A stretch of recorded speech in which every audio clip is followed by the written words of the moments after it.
আসসালামু আলাইকুম প্রিয় দর্শক, আজ আপনাদেরকে আমি তিনজন মহাজ্ঞানী লোকের সঙ্গে পরিচয় করে দেব। তাদেরকে আপনারা চেনেন, বিভিন্নভাবে তাদের বিভিন্ন কর্মকাণ্ড আপনারা শুনেছেন, দেখেছেন, নানা রকম মন্তব্য করেছেন। কিন্তু একই দিনে তিনজনকে পরিচয় করে দেওয়ার যে সুযোগ, সেটা আমি নিতে চাচ্ছি। তার আগে আরেকটা কথা বলে নিই, সেটা হলো এই ডক্টর ইউনূস সরকার যখন দায়িত্ব নিলেন, মানে 2024 সালের 8ই অগাস্ট, ঠিক সেই দিন থেকেই আমি কিন্তু বলে আসছি যে উনি যাদেরকে নিয়ে ওনার ক্যাবিনেট গঠন করেছেন, এই লোকগুলো একটা দেশ পরিচালনার মতো যোগ্য নন। এদের দিয়ে দেশ পরিচালনা করা সম্ভব নয়। এরা সবাই আনাড়ি, অনভিজ্ঞ, বৃদ্ধ এবং একই সঙ্গে অযোগ্য। এটা একেবারে শুরুর দিন থেকে আমি বলে এসেছি। এবং এর সময় আমার অনেক বন্ধু বান্ধব, আমার অনেক প্রিয়জন, তারা আমাকে বলেছেন, ভাই কিছুটা দিন সময় দেন, এখনই সমালোচনা শুরু করলেন। আমি তাদেরকে বলেছিলাম, দেখেন এখন আর তখন বলে কথা নয়। যে লোকগুলিকে উনি নিয়েছেন, এই লোকগুলিকে তো আমরা চিনি, আমরা তো এই দেশে বাস করি। আমি তো 3 দশকের বেশি সময় ধরে সাংবাদিকতাই করি, এবং সাংবাদিকতা করতে যে এদের সঙ্গে তো আমার 2-1 বার দেখা সাক্ষাৎ হয়েছে। তাদের মেধা, দক্ষতা, প্রজ্ঞা, চিন্তা ভাবনা, এগুলোর পরিচয় তো আমরা কম বেশি পেয়েছি। কাজেই মন্তব্য আমি কেন করতে পারবো না? অনেকে আমার সঙ্গে তখন বাহাস করেছেন, অনেকে বিতর্ক করেছেন, অনেকে বিরোধ করেছেন। ধীরে ধীরে ধীরে ধীরে তাদের অনেককে বলতে শুনেছি, ভাই আপনার কথাই ঠিক, আসলেই তো তাই দেখছি। আমরা শেষ পর্যায়ে এসে কি দেখছি? আমি ওই শুরুতে যে বলেছিলাম 3জন মহাজ্ঞানী, আমি ওরকম আমাদের 3জন উপদেষ্টার খালি একটা মন্তব্য, ইলেকশনের পূর্ব মুহূর্তে, ইলেকশনের কিন্তু আর বেশি দিন বাকি নাই, সব মিলে 20 দিনের মতো আছে। আর এই 20 দিন আগে তারা কি বলছেন, এটা একটু আপনাদেরকে আমি বর্ণনা করতে চাই। প্রথমে বলতে চাই যে এই নির্বাচনের সময় আইন শৃঙ্খলা পরিস্থিতি কেমন থাকবে, এটা নিয়ে নানা জন নানা কথা বলছে। পুলিশের মনোবল ফেরানো গেল কি গেল না, কেন গেল না, ফেরানোর চেষ্টা করা হয়েছে কি হয়নি, কেন হয়নি, এগুলো নিয়ে আলোচনা হচ্ছে। কিন্তু যে আলোচনাটা সবচেয়ে বেশি মানুষের মধ্যে এখনো আতঙ্ক ছড়াচ্ছে, সেটা হলো 2024 জুলাই আগস্টে বিভিন্ন থানা যে লুট হয়েছিল, যে অস্ত্রগুলো লুট হয়ে গিয়েছিল, সেই অস্ত্রগুলো উদ্ধার করা যায়নি। বেশিরভাগ অস্ত্র উদ্ধার করা যায়নি।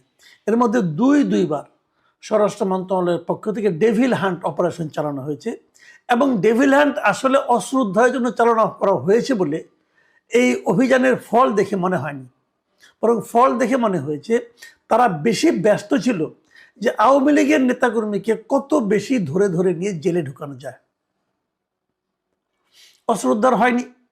এখন অস্ত্র উদ্ধার না হওয়া নিয়ে মানুষের মধ্যে একটা টেনশন থাকতেই পারে।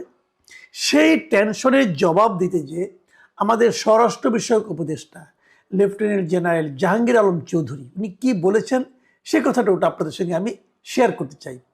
বরাবরের মতোই ভিডিও দেখানোর লোভ সামলাচ্ছি, এবং ওনার বক্তব্যটা হুবহু আমি নিজে লিখেছি, আমি আপনাদেরকে পড়ে শোনাচ্ছি। উনি কি বলেছেন? উনি বলেছেন, আমাদের অস্ত্রগুলো লুট হয়ে গেছে থানা থেকে।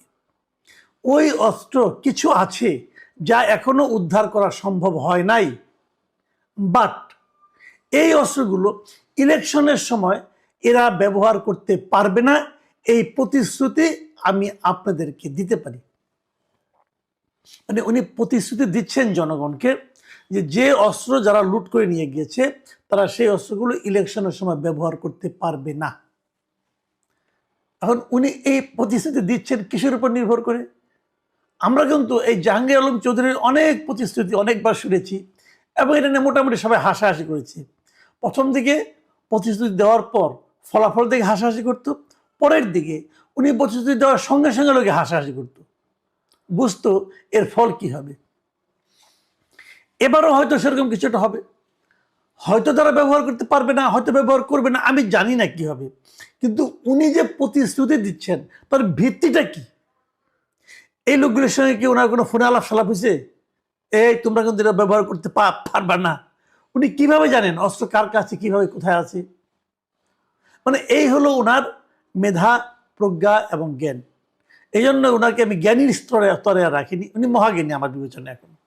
আচ্ছা, আরেকজন মহাজ্ঞানী কথা বলি, উনি আসলেই জ্ঞানী। উনাকে যখন বাণিজ্য উপদেষ্টা হিসেবে নিয়োগ করা হয়, মানে মিস্টার শেখ বশিরউদ্দিন, আকিজ সাহেবের ছেলে। আকিজ সাহেব তো বুঝতে পেরেছেন যে আকিজ বিড়ি বানাতো, যিনি আকিজ বিড়ি বানিয়ে যিনি অনেক বড় লোক হয়েছিলেন, তার একজন পুত্র শেখ বশিরউদ্দিন। ওনার আরেকজন পুত্র আছেন, আরও বেশ কয়েকজন পুত্র আছেন। ওনার এক ভাই মানে বশির সাহেবের এক ভাই জামাত করেন, এক ভাই আওয়ামী লীগ করেন, উনি আবার এই সরকারের সঙ্গে আছেন। ওনার নামে আবার এই আন্দোলনের সময় মামলাও হয়েছিল। যাই হোক, সেগুলো অন্য হিসাব, ওই আলোচনায় যাচ্ছি না। এই বশিরউদ্দিন সাহেব নেত্রকোনায় গিয়েছিলেন। উনি গিয়েছিলেন সেখানে এই যে ভোটের পক্ষে প্রচারণা চালানোর জন্য। ওখানে যে উনি অনেক কথা বলেছেন, আগের সরকারের বদনাম, আগের সরকার কীভাবে অনেকগুলো ল্যান্ড পোর্ট বানিয়েছেন, সেই ল্যান্ড পোর্ট কোনোই কাজে লাগে না, কীভাবে সোনালী ব্যাগ বানাইছিল যা নাকি অ্যাবসলিউট বোগাস। এই আগের আমলকে হীরক রাজার দেশে উনি মানে তুলনা করেছেন, এটা নাকি ওনার প্রিয় মুভি, এগুলি সবই উনি বলেছেন। ঠিক আছে, এই সমস্ত সুইপিং কমেন্ট নিয়ে আমি আর তেমন কোনো মন্তব্য করতে চাই না। বাট উনি এক জায়গায় যে বলছেন যে মানুষ যখন বিনিয়োগ করবে দেখতে হবে যে সেটা যেন তার চেয়ে বেশি ফেরত আসে, উনি এই ব্যবসায়িক দৃষ্টিভঙ্গির কথা বলেছেন। এবং তারপর উনি যে মারাত্মক কথা বলেন, যে ম্যাজিক সেন্টেন্সগুলো ইউজ করেছেন, এটা আপনারা একটু শুনুন। শোনা দরকার, আপনাদের জানা দরকার যে কাদের কবলে আমরা আছি। উনি বলেছেন, আমরা যদি পদ্মা ব্রিজ না বানিয়ে ওই টাকা ইরিগেশনে ব্যয় করতাম, ইরিগেশন মানে সেচে ব্যয় করতাম, তাহলে চালের দাম 5 টাকা কমে যেত। আজকে আমার 20 টাকা চালের দাম বেড়ে গেছে বিকজ অফ পদ্মা ব্রিজের দায় পরিশোধ করতে যেয়ে। আমার লাভটা কি হয়েছে বুঝেন?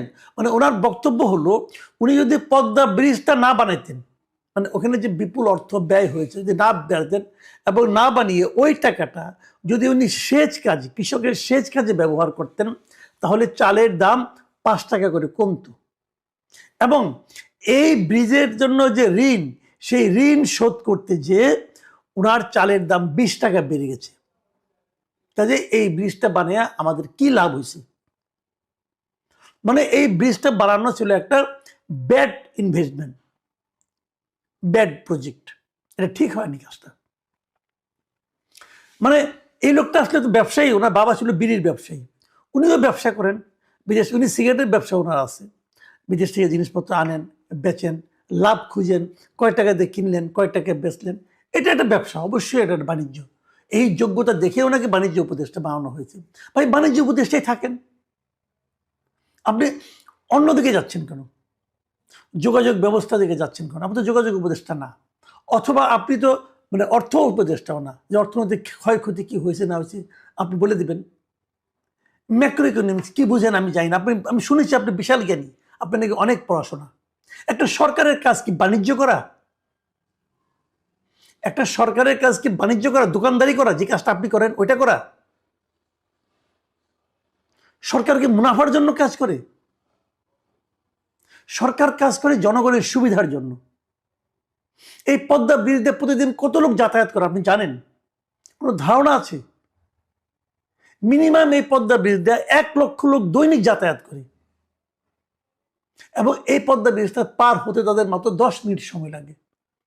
আগে এটা পার হতে তাদের মিনিমাম 2 থেকে 3 ঘন্টা সময় লাগতো। তো কত মানুষের কত কর্মঘণ্টা বেঁচে যায় আপনি জানেন, বুঝেন? আপনার যে বাণিজ্য, আপনার যে বাণিজ্যিক হিসাব, আপনার যে ব্যবসায়িক হিসাব, আপনার বাবার যে বিড়ির হিসাব, তার সঙ্গে মেলে? আপনি কিসের সঙ্গে কি মিলাচ্ছেন ভাই?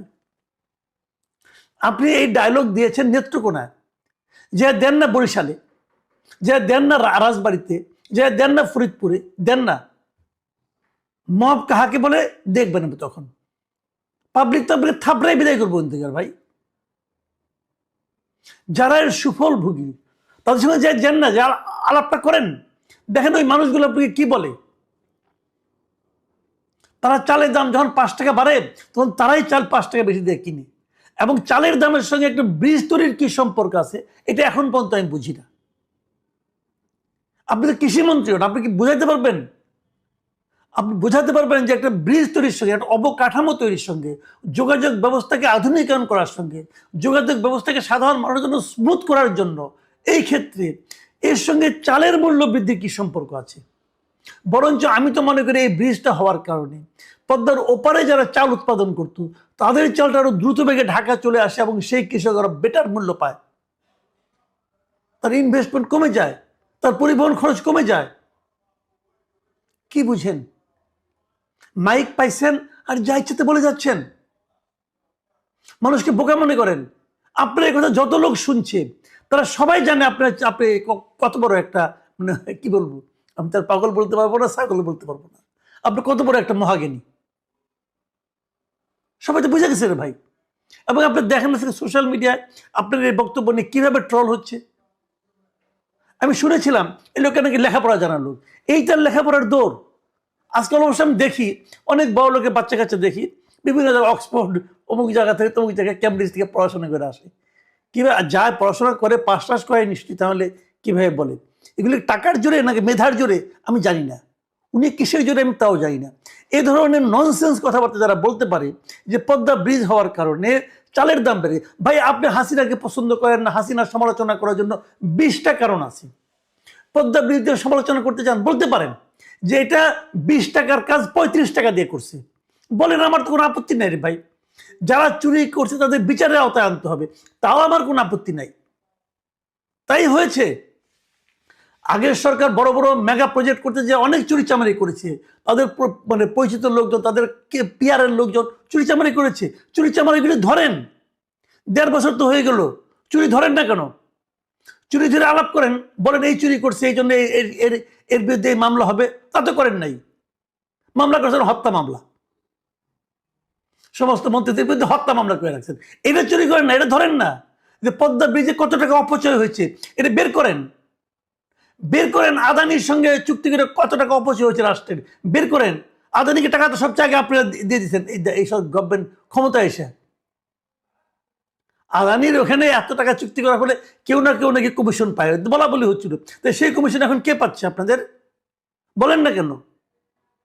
এখন কালকে বলবেন যে মেট্রো রেল করার কারণে আপনার গ্যাসের দাম বেড়ে গেছে, পরশুদিন বলবেন যে কি বলবো ভাই, একটা মানে পাগলের পাগল। প্রতিদিন বলবেন যে এই যে মহাসড়কগুলি যে ফ্লাইওভার করা হয়েছে, প্রত্যেকটা বাজারের উপর দেওয়া ডাবল লেনের রাস্তা করা হয়েছে, এটা করার কারণে জিনিসপত্রের দাম বেড়ে গেছে। ভাই এই সমস্ত লোকদের মন্ত্রিসভায় জায়গা হয়, এদের তো আরেকটা বিশেষ জায়গায় জায়গা হওয়া উচিত, পাবনায় জায়গা পাঠানো উচিত এদেরকে। অদ্ভুত অদ্ভুত। আচ্ছা আরেকজনের কথা বলি, এটা নিয়ে বেশি বলতে গেলে মাঝে মাঝে আবেগ প্রবণ হয়ে যায়, তো দরকার নাই। আরেকজনের কথা, এটা আসলে আপনারা একটু হাসির খোরাক এখানে পাবেন। উনি হচ্ছেন স্বাস্থ্য উপদেষ্টা নূরজাহান বেগম। মানে ওনার সম্পর্কে আমি আগেও বলেছিলাম বহুবার যে এই ভদ্রমহিলা কিভাবে স্বাস্থ্য উপদেষ্টা হলেন এটা আমি বুঝি নাই। কিন্তু উনি গ্রামীণ ব্যাংকে চাকরি করতেন, ঠিক আছে, ইউনুস সাহেবের খুবই ক্লোজ। ইউনুস সাহেবের বাড়ি, ওনার বাড়ি পাশাপাশি বাড়ি, আগের থেকে হয়তো পরিচয় ছিল, শৈশব থেকে অথবা কৈশোর থেকে অথবা যৌবন থেকে, আমি জানি না, হয়তো খুব ক্লোজ, এই জন্য ওনাকে একটা জায়গায় বসাইতে হবে, বসাই দিয়েছেন। এই স্বাস্থ্য উপদেষ্টা গিয়েছে হানা ভোটের প্রচার চালাতে। যে উনি কি বলেছেন শুনেন। উনি বলেছেন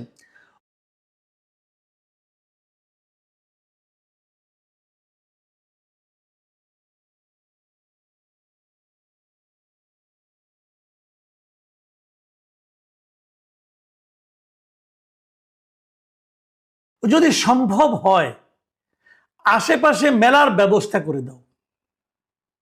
কোথায় মেলার ব্যবস্থা করতে হবে? আচ্ছা শুনেন, বুঝতে পারবেন। সবাই মেলা করবে, মেলাতে আসবে, মেলায় কেনা বেচা হবে, বাণিজ্যও হইল, আবার গিয়া ভোটটাও দিয়ে আসলো। মানে বুঝতে পেরেছেন তো, যে আপনি প্রত্যেকটা ভোট কেন্দ্রের আশেপাশে উনি মেলার ব্যবস্থা করতে বলছেন। তাহলে কি হবে? সবাই ওই মেলায় যাবে, যে মেলায় যায় আনে আনন্দ ফুর্তি করবে, ওখানে কিছু বাণিজ্য টাণিজ্য করবে, এবং যারা নাকি মেলায় যাবে, মেলা দেখতে যাবে, তারা যে ভোটটা দিয়ে আসবে, তাদের ভোটের উপস্থিতি বাড়বে। ভোট কেন্দ্রের আশেপাশে মেলা বসিয়ে দিন। ভাই পৃথিবীতে কত রকম পাগল দেখছেন আপনারা, বলেন দেখি, কত রকম দেখছেন। ভোট কেন্দ্রের আশেপাশে মেলা বসাইতে দিবে ইলেকশন কমিশন, দিবে সরকার? এই যে ভদ্র মহিলা বা এগুলি হলো কি